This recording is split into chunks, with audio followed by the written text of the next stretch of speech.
Very good morning dear students. आज हम third chapter start करने जा रहे हैं और सेकंड चैप्टर के 3 लॉन्ग क्वेश्चंस मैंने आपको दिए हैं, उसको अपनी फेयर कॉपी पे राइट करना है। ठीक है। चैप्टर है अंग्रेज़ों का प्रशासन और नीतियाँ। प्रशासन क्या क्या था, उनकी पॉलिसी क्या थी, उन्होंने प्रशासन किया भारत पे और भारत में कौन कौन सी नीतियाँ लागू करी।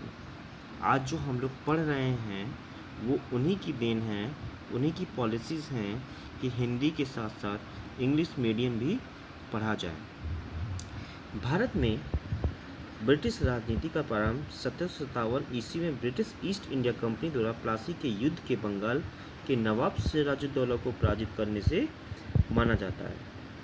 2 दशकों से कम समय में ब्रिटिश ईस्ट इंडिया कंपनी ने बंगाल के नवाबों में वास्तविक शक्ति प्राप्त कर ली। इस अध्याय में इस गवर्नर और गवर्नर जनरलों के शासन, प्रशासनिक प्रणाली और नीतियों पर चर्चा करेंगे। यानी ये क्यों बोल रहा है, देखो ईस्ट इंडिया कंपनी की स्थापना तो 1600 में हो चुकी थी, भारत में 1600 में आ चुकी थी, लेकिन जो संपूर्ण सत्ता उन्होंने हासिल करी, अपने आप को जो मजबूत बनाया उन्होंने, यहाँ पे प्लासी का युद्ध जब हुआ था उसी से बंगाल को जीता।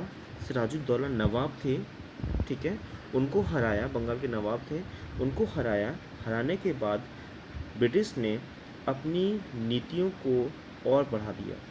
उन्होंने कहा कि अब हमें उत्तर की तरफ यानी दिल्ली की तरफ चलना है, पूरे भारत में क्या करना है, अपना नियंत्रण स्थापित करना है। ठीक है। आरंभ में अंग्रेजों में भारत में व्यापार करने और अधिकतम लाभ कमाने की भावना से आए थे, लेकिन क्या करे थे, शासन। पिछले अध्याय में हमने पढ़ा कि इस कंपनी में अपनी समृद्धि में वृद्धि की और एक व्यापारिक उपक्रम में शासकीय प्रस्थान में परिवर्तन हुई। कंपनी के अधिकारियों ने एक व्यवसायी की तरह यहाँ धन कमाने के लिए प्रत्येक अवसर का लाभ उठाया।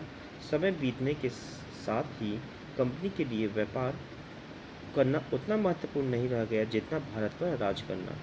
अंग्रेजों ने भारतीय क्षेत्रों को जीतना प्रारंभ कर दिया। उन्होंने यह भी अनुभव किया कि एक उचित प्रशासनिक व्यवस्था के बिना वे अपने जीते गए क्षेत्रों को अपने अधीन नहीं रख पाएंगे। इस प्रकार एक प्रशासनिक नीति बनाई गई। इसके 3 मूल कारण थे। पहला उद्देश्य क्या था कि भारत में कंपनी के व्यापारिक लाभ को बढ़ाना, भारत के अंग्रेज आधिपत्य वाले राज्यों से अपने लाभ में वृद्धि करना, भारत पर अंग्रेजी अधिकार को सुदृढ़ करना। ये 3 पॉलिसीज इन्होंने अपनाई और भारत में 200 वर्षों तक शासन किया।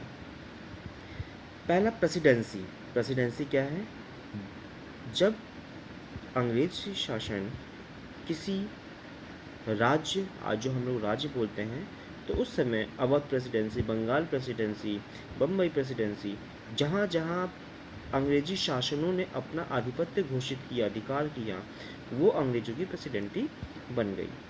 प्रत्यक्ष कंपनी के प्रत्यक्ष नियंत्रण वाले राज्यों को 3 प्रेसिडेंसियों में बांटा गया था, बंगाल, बम्बई तथा मद्रास। अगर प्रश्न उठता है कि कंपनी की 3 प्रेसिडेंसी कौन कौन सी थी, तो बंगाल प्रेसिडेंसी, बम्बई प्रेसिडेंसी तथा मद्रास। 1835 ईस्वी में पश्चिम बंगाल, बिहार के अंग्रेज शासित राज्य को मिलाकर उत्तर पश्चिम प्रांत नामक एक पृथक प्रशासनिक इकाई बनाई गई। बाद में पंजाब को एक पृथक प्रशासनिक इकाई बनाया गया। यानी बिहार को चलाना था।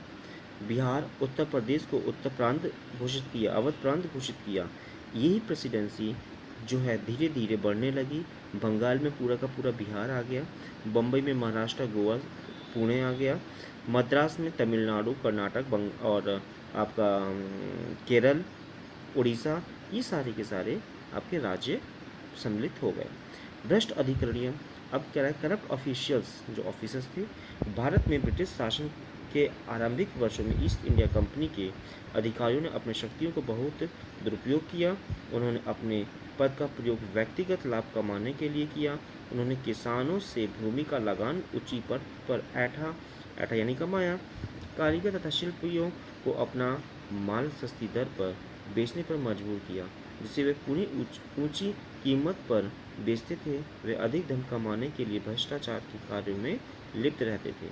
इंग्लैंड में इन अधिकारियों को नवाब कहा जाता था। यानी प्रश्न ये होता है कि यहाँ के बराबर, देखना मैं 2 क्वेश्चन बताऊंगा इसमें, यानी कि भारत के नवाबों के बराबर इंग्लैंड के अधिकारियों को क्या कहा जाता था। इंग्लैंड के अधिकारियों को भी इंग्लैंड में नवाब कहा जाता था। जैसे कि आज भारत में भारत का जो प्रेसिडेंट है उसको राजा कहा जाता है, और उसी के बराबर जो है इंग्लैंड में प्रेसिडेंट जो राष्ट्रपति होते हैं उसको भी हम राजा कहते हैं।